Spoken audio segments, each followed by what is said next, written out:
Hello, in this session we're going to look at how to use Valid8 to check a contact's email address. So let's go ahead and create a new contact, and we'll put the email address in.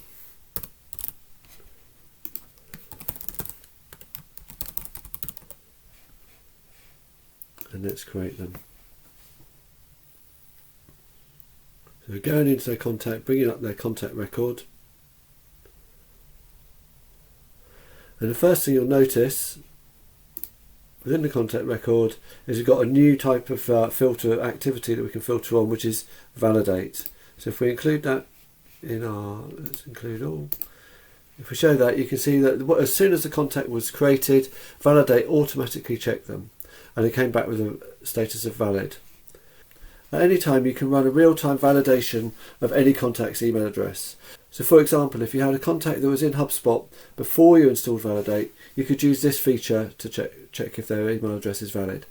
It's really easy to use. Just click Run New Validation. It'll then ask you for confirmation, and you run that, and it'll then come back and it'll say success. Now, it will always say success because success means it's managed to run a validation. However, what you're interested in is this status here. Does this say valid? Three different options that can come back: valid, invalid, or unknown.